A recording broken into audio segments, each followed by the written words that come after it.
Bonjour à tous, bienvenue pour cette nouvelle émission de cuisine un petit peu particulière puisque c'est du Seder de Rosh Hashanah dont nous allons vous parler aujourd'hui. Pour en parler, nous sommes reçus chez Laurence Fitoussi. Bonjour. Bonsoir, bonjour. Et nous sommes accompagnés du rabbin Philippe Haddad pour en parler. Alors, de quoi s'agit-il? Le Seder de Rosh Hashanah est beaucoup moins connu que le fameux Seder de Pessah. Le point commun entre les deux, c'est qu'il y est question de nourriture et de parole. Les grandes différences étant que le Seder de Rosh Hashanah dure beaucoup moins longtemps, qu'il est beaucoup moins important aussi du point de vue halachique, du point de vue de la loi juive, puisqu'il ne s'agit que d'une coutume et non pas d'un commandement biblique, et que cette coutume est beaucoup moins répandue aussi, puisqu'elle n'est en usage que dans les communautés séfarades. Alors moi je suis 100% ashkénaze, mais j'ai ici deux très bons amis séfarades qui vont nous initier à tout cela. Alors comment se déroule un Seder de Rosh Hashanah? Nous avons devant nous un plateau sur lequel repose un certain nombre d'aliments. Et les deux soirs de Rosh Hashanah, puisque je vous rappelle que les fêtes juives commencent au soir, avant le repas principal de la fête, on procède à une sorte d'apéritif où on mange tour à tour chacun de ces aliments que vous voyez sur ce plateau. Et nous allons les manger les uns après les autres. Et pour chaque aliment, Laurence Fitoussi nous expliquera comment elle les a préparés et mijotés. Mais avant de les manger, on récite traditionnellement une formule, qui est une formule de vœux, qui repose sur un jeu de mots. On prend le nom de chaque aliment et on l'associe à un mot qui lui ressemble phonétiquement en hébreu et qui a un sens plus général. Alors, ça semble un petit peu alambiqué, mais pour vous illustrer simplement la chose, on raconte que Léon Ashkenazi Manitou mangeait à chaque Rosh Hashanah une banane pour se souhaiter une bonne année.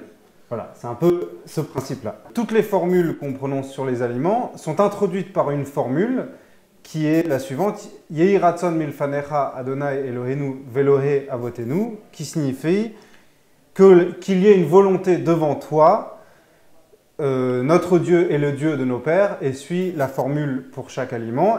Alors Philippe Haddad, est-ce que vous pouvez nous dire d'où sort cette coutume? Alors la source de cette tradition se trouve dans le Talmud, un traité qui s'appelle le traité Kritout, et on associe l'enseignement d'un maître babylonien qui s'appelait Abaye, et qui enseigne que il est bien, c'est un bon signe, de consommer un certain nombre d'aliments le soir de Rosh Hashanah, ou les deux soirs de Rosh Hashanah, afin de commencer en quelque sorte une bonne année, puisque nous sommes au début de l'année juive. Rosh Hashanah, c'est le nouvel an d'Israël, n'est-ce pas? Et dans le Shulchan Aruch, donc c'est le cas de le dire, c'est la table dressée, qui est le livre de la loi juive, il est dit que Yé Adam Ragil et Rol Beroshalem, que l'homme a l'habitude, c'est-à-dire que dans une famille, on a l'habitude de consommer un certain nombre d'aliments, et on voit que cette règle donc, a été instituée pour le judaïsme. Alors, dans le calendrier d'Israël, normalement il y a 4 nouvel an d'après la Mishnah, mais pour faire simple, on va dire qu'il y a 2 grands nouvel an. C'est d'abord le Rosh Hashanah du premier Tishri, qui correspond en quelque sorte au nouvel an de l'humanité, puisque c'est la Ayom Harat Olam, qu'on dit dans la prière, aujourd'hui conception du monde, c'est-à-dire la création de l'homme et de la femme, de l'humanité, alors qu'à Pessah, c'est la naissance du Ham Israël, du peuple d'Israël. Et comme dans le judaïsme, on ne se départit pas de l'histoire universelle, c'est-à-dire l'histoire d'Israël est à l'intérieur de l'histoire de l'humanité, donc en quelque sorte, nous célébrons et l'anniversaire de l'humanité et l'anniversaire du peuple d'Israël.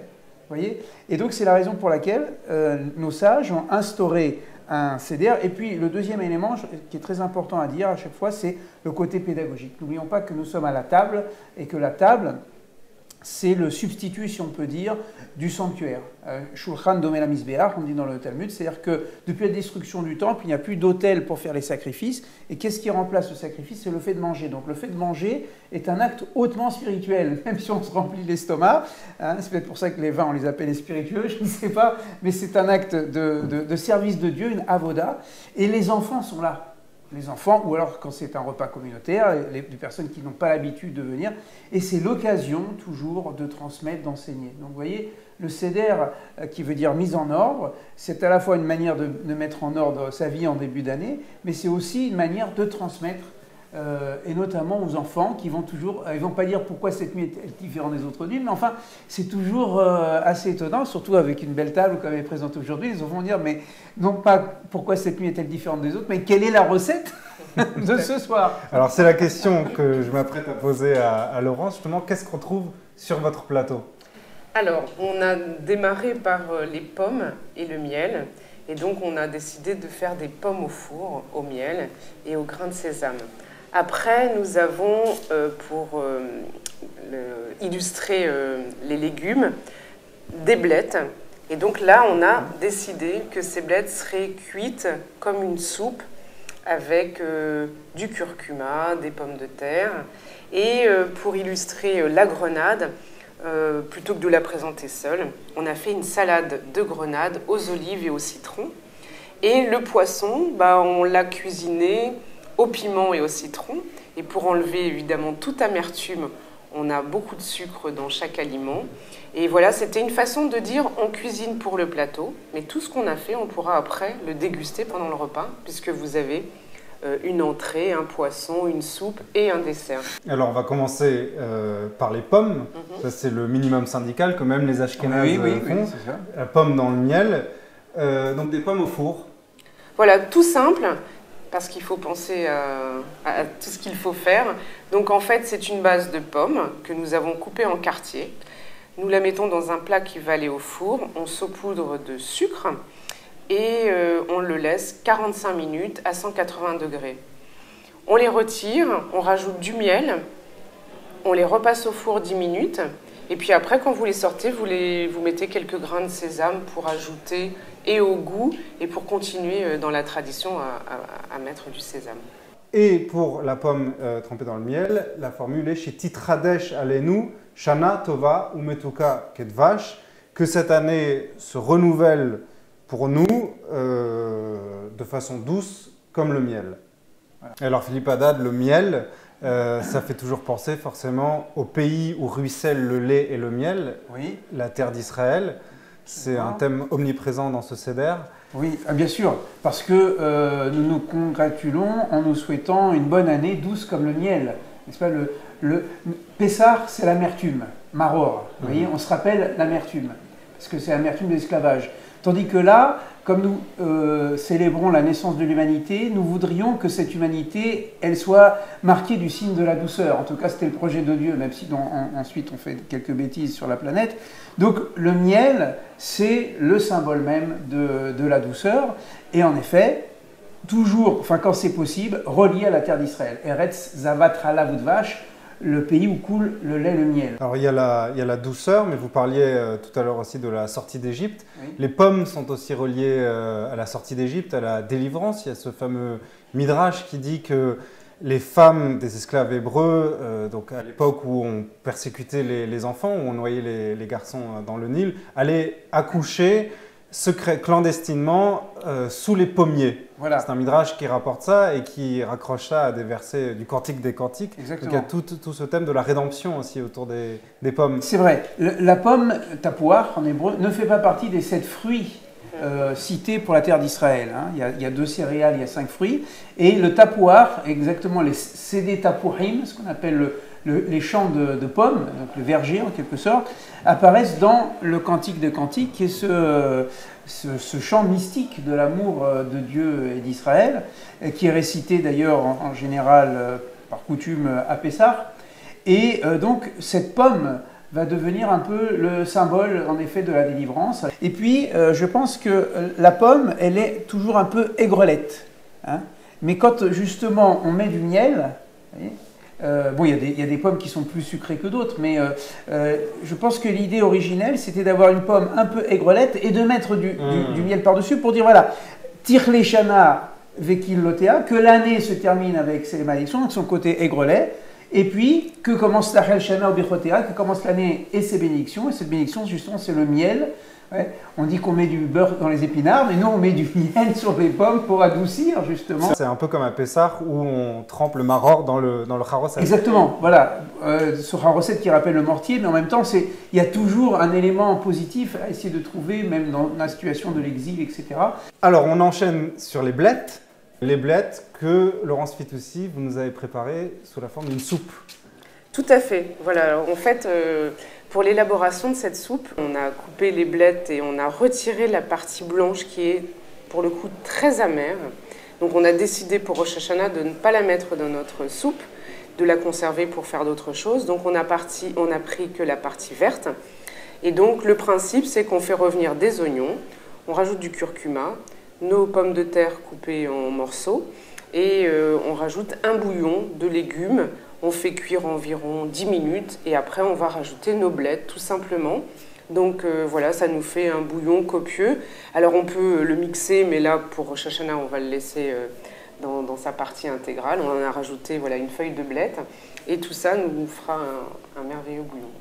Et la formule pour la blette, qui se dit donc salka en araméen, c'est chez Yistalku oivecha vesonecha vechol mevakshe raatenu, ce qui signifie que se retirent, que disparaissent tous tes ennemis et tous ceux qui te haïssent et tous ceux qui nous veulent du mal. Alors Philippe Haddad, ceux qui nous veulent du mal, à nous, le peuple juif, il y en a malheureusement assez. Oui. Mais qui sont les ennemis de Dieu, ceux qui veulent du mal à Dieu? De qui est-ce qu'on parle? Bien, ces ennemis de Dieu, en quelque sorte, ce sont tous ceux qui empêchent la réalisation du projet de Dieu sur Terre. Le projet de Dieu depuis l'origine, depuis le Shabbat de Dieu, c'est de confier ce monde à l'homme pour que l'homme le construise dans un sens moral et spirituel où la fraternité, la paix règnent. Alors bien sûr, comment on s'en prend au projet de Dieu? On s'en prend au peuple d'Israël qui est porteur de ce message au milieu de l'humanité, n'est-ce pas, garant de la Torah, de la révélation de Dieu. Alors en fait, ce qu'on demande, c'est de pouvoir étudier la Torah, vivre notre judaïsme tranquillement et pouvoir apporter notre pierre à l'édifice de l'histoire selon la volonté de Dieu. Et donc ceux qui fomentent des projets négatifs contre le peuple juif en particulier, de manière générale contre l'humanité, eh bien que ces projets échouent. Voyez ? Maintenant, il faut le dire, je le dirai peut-être ici, mais en même temps, on pourrait le développer pour tous les cas de figure, c'est que dans une lecture, disons, un peu plus spirituelle, qui n'élude pas la première lecture, c'est que ce sont aussi ces forces intérieures à nous-mêmes qui nous empêchent d'accomplir la volonté de Dieu. C'est-à-dire que nous avons aussi bien les ennemis extérieurs, si vous prenez une image, il y a le Amalek, les Amalécites aussi bien extérieurs qui veulent notre destruction, mais nous avons notre petit Amalek en nous-mêmes, ou notre petit Pharaon en nous-mêmes. Donc les ennemis de Dieu, ce sont les Juifs aussi. Non, pas les Juifs, le mauvais penchant qui est... Oui. Voilà. Si vous voulez, ça concerne tout le monde. Voilà, c'est ça. Ce sont les forces négatives qui travaillent en nous, et nous demandons aussi à Dieu de pouvoir éliminer ces ennemis, parce que c'est à cause de ces ennemis intérieurs aussi que nous avons commis nos fautes, et qu'à Rosh Hashanah et Kippour, nous faisons la Teshuvah. On ne va pas dire que c'est la faute du voisin, c'est aussi il faut se regarder soi-même. Donc, vous voyez, il y a deux lectures à chaque fois dans cette petite prière.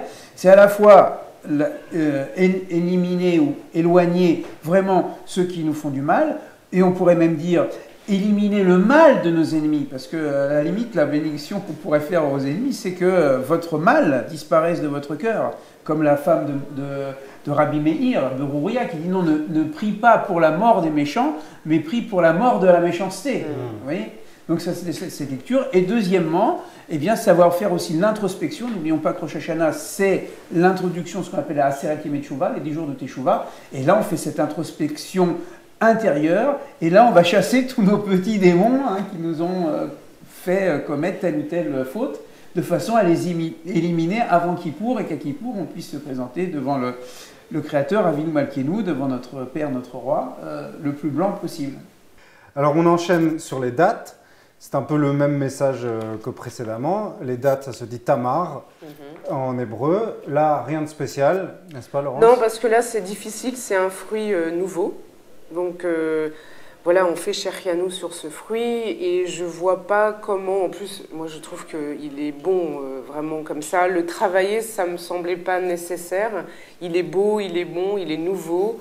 Voilà, c'est le fruit qu'on n'a pas consommé depuis tout Bishvat, donc il est sur notre plateau du Seder. Qu'est-ce que c'est Shechianu, Philippe Haddad? Shechianu, c'est une bénédiction, une louange à Dieu, pour le remercier d'avoir vécu, Shechianu, Vekimanu, de nous avoir maintenu, Vegianu, nous a fait atteindre la Zémanazé, cette période. Donc en fait, on remercie Dieu d'avoir pu vivre jusqu'à ce moment pour accomplir la mitzvah Voilà. Mais en fait, cette prière de Shehecheyanu, elle s'applique dans beaucoup de circonstances. À chaque fois qu'on achète un nouvel habit, qu'on nouvel mange un habit, fruit voilà, qu'on n'a pas on mangé une depuis nouvelle longtemps. maison, voilà, une nouvelle voiture, je sais pas. Voilà, à chaque fois. Sauf, il faut préciser, par exemple, des chaussures de cuir, on ne dit pas Shehecheyanu parce qu'on dit qu'on a tué un animal. Alors donc, par exemple, des téphilines, même s'ils sont beaux, eh bien, on ne dit pas Shehecheyanu. Par contre, pour un talit, voilà, un nouveau talit, on va être aîné, un beau costume, une belle robe, etc., on dit Shehecheyanu, bien sûr, à l'entrée d'une fête, quand la femme allume les bougies, etc. Et la formule consacrée pour les dates, qui se dit donc Tammar, chez Yitamu Oivenu, Vesonenu, Vecholmevakshe Raatenu, ça rejoint la formule des blettes, que prennent fin nos ennemis et ceux qui nous haïssent et tous ceux qui nous veulent du mal. On passe aux grenades. Oui. Salade de grenades. Alors, on a un peu improvisé pour faire un plateau un peu différent. Donc voilà, la grenade. Donc vous verrez dans la technique, on a fait une technique à l'israélienne pour faire sortir les graines.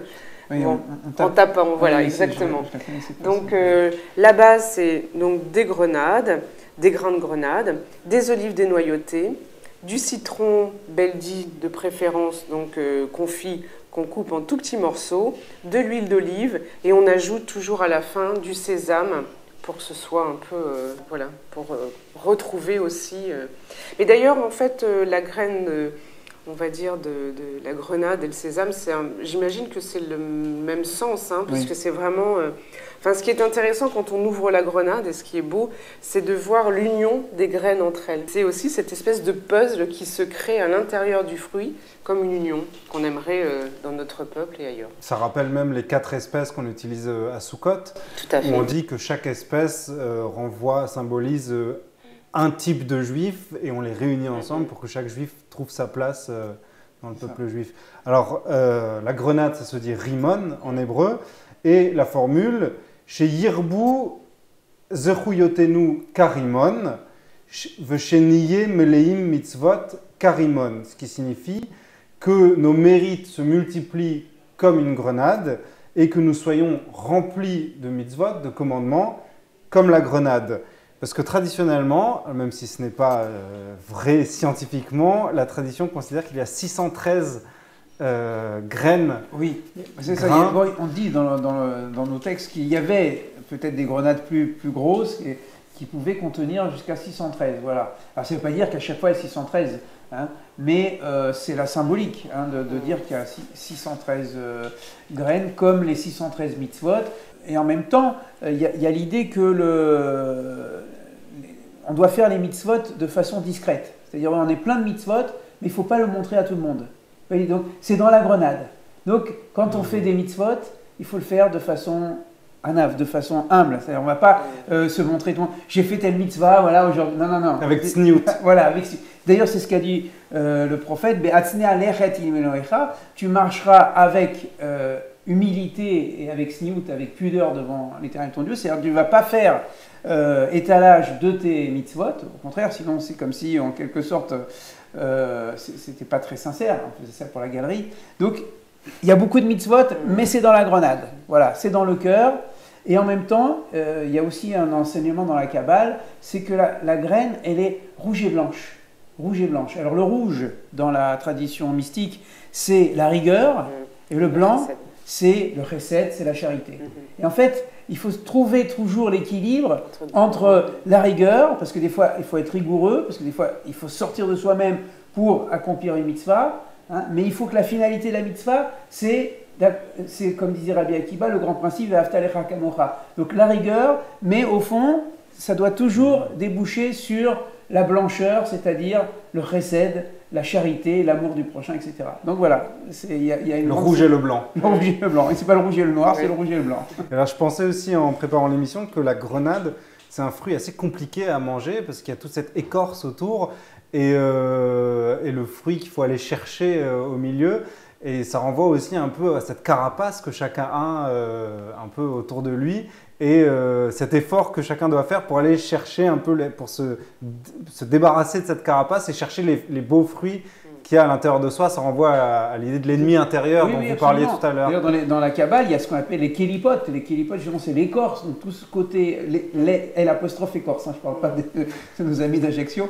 Hein. Donc, il faut retirer, n'est-ce pas, pour obtenir, mais c'est en même temps la symbolique que les mitzvot, elles ne se font pas naturellement et facilement. Des fois, il faut faire des efforts, il faut se déplacer. En ce moment, dans la période des slichot, il faut se lever plus tôt, etc. Il y a tout un labeur derrière. Ah oui, la mitzvah n'est jamais naturelle. Donc, c'est toujours un effort par rapport à soi-même. Hein. Même des gens qui ont l'habitude d'aller à la synagogue, etc., hein, il peut arriver une panne d'oreiller, ce jour-là, je suis mal luné, etc.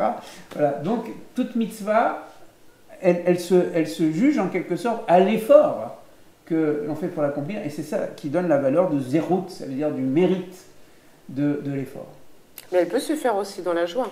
Ah, bien sûr, c'est le signe même, c'est le signe même que la mitzvah a été bien accomplie. C'est quand il y a la trace d'une mitzvah accomplie de façon la plus totale, c'est qu'elle procure de la joie, et éventuellement même elle répand cette joie autour. Oui, absolument.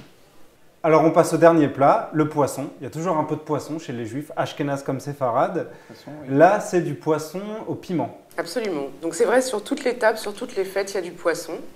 Et aujourd'hui, on a décidé alors de faire un poisson au piment, mais encore une fois, on a ajouté du sucre roux pour enlever ce côté trop fort. Donc le principe, sur un plat qui va passer au four, vous mettez vos poissons. Donc là, en l'occurrence, c'était des maquereaux. Vous mettez du piment, et donc pour renverser le piment, on a mis du sucre roux, du citron. Le choix des herbes, c'est ou de l'aneth ou de la coriandre. Là, en l'occurrence, c'était du basilic. Un peu d'huile d'olive, et on passe au four 15 minutes. Voilà, et ça en fait un plat de seder. Alors le poisson en hébreu, ça se dit dag, et la formule est la suivante. Shenifre venirbe kedagim, que nous puissions nous multiplier et nous fructifier comme les poissons.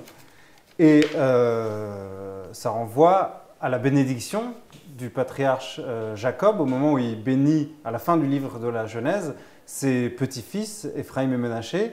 Il leur souhaite chez Yidgou Larov. Yidgou Larov, voilà. Yidgou, donc de la racine dag. Qu'ils se multiplient comme les poissons. Qu'ils poissonnent en multiplication, littéralement, parce que c'est le verbe poissonner. Voilà, donc c'est l'hébreu qui est un langage très très vivant, n'est-ce pas, très concret. Et donc on a fait on a créé en quelque sorte, l'hébreu a créé le verbe dago, qui veut dire donc poissonner. Que vous soyez aussi nombreux que le poisson, parce qu'en effet, le poisson est le symbole de la multiplication, du nombre. Et la tradition dit parce qu'il est protégé de l'œil. Il est protégé parce qu'il vit sous l'eau, donc on ne voit pas. Et en effet, les poissons, quand ils mettent au monde, c'est souvent des familles nombreuses, Dieu bénisse, comme on dit. Et donc c'est le symbole de la bénédiction. Alors ça se retrouve, des fois ça bascule un petit peu, il faut dire, dans la superstition, mais bon, ça fait partie aussi des traditions. Ça protège contre le Aïn Hara. Oui, des fois, l'introduction l'inauguration d'une maison, des fois on met un poisson. Donc, c'est le signe de la Beracha, c'est le signe de la bénédiction. Et c'est aussi le seul animal avec le serpent auquel Dieu s'est adressé directement dans la Torah. Le Talmud dit qu'il y a 3 créatures seulement auxquelles Dieu s'est adressé directement, auxquelles il a parlé. L'homme, ça se voit à chaque chapitre de la Bible. Le serpent dans la Genèse, et le poisson, c'est la baleine, le grand poisson qui a avalé le prophète Jonas, qu'on va bientôt lire pour Yom Kippour. Et donc c'est qu'il y a une certaine noblesse du poisson aussi. Oui, alors bien sûr, dès l'instant passe à la symbolique, c'est qu'en même temps, l'eau va représenter aussi le principe de la Torah, En Maïm et la Torah. Donc être comme des poissons dans l'eau, c'est un petit peu comme le peuple dans la Torah. Voyez ? Et en plus, un de mes maîtres disait toujours que par rapport aux poissons, c'est que quand on porte un petit peu d'eau sur soi, c'est lourd, mais quand on plonge dans l'eau, on devient léger nous-mêmes. Alors il disait, si tu prends une seule mitzvah ou deux, ça va te paraître lourd, mais si tu plonges dans les eaux de la Torah comme un poisson, tu vas voir que tu vas te sentir encore plus léger. Et Laurence, vous me disiez, les Juifs sont un peu comme les poissons. Ben oui, parce qu'on dit que le poisson, même quand il dort, il a l'œil ouvert, il est vigilant. Donc en fait, voilà, donc il y a un rapport entre le fait de cette vigilance, effectivement. Eh bien, écoutez, merci beaucoup. Avant de nous quitter et de passer à table, j'aimerais vous signaler 2 livres autour du Seder de Rosh Hashanah. Tout d'abord, le Sidour, le livre de prière du rabbin Claude Brahami, qui s'appelle Cheref Pipiot, l'arme de la parole, et qui propose une traduction et des commentaires très intéressants sur chaque détail que nous avons évoqué autour de ce Seder. Et un deuxième livre d'un tout à fait autre genre, un livre de Gérard Haddad, le psychanalyste Gérard Haddad, cousin de notre ami Philippe Haddad, qui s'intitule « Manger le livre, rites alimentaires et fonctions paternelles » et qui étudie, qui a une approche psychanalytique de ces rapports qui, dans le judaïsme, entre manger et parler. Et un chapitre entier est consacré au Seder de Rosh Hashanah. Et il conclut ce chapitre par une phrase que j'aimerais vous citer. « La place de cette cérémonie dans le calendrier lui confère toute sa portée. Par elle se déclenchent toutes les festivités qui marquent l'an nouveau. Elle symbolise l'acte premier de la création du monde. En ce moment privilégié, par son incorporation de signifiants, l'homme renouvelle le pacte fondamental qui le lie au langage. » À méditer. Shana Tova à tous les deux. Shana Tova. Merci beaucoup. Shana Tova à vous, bon appétit et à très bientôt pour de nouvelles émissions de cuisine sur Académie.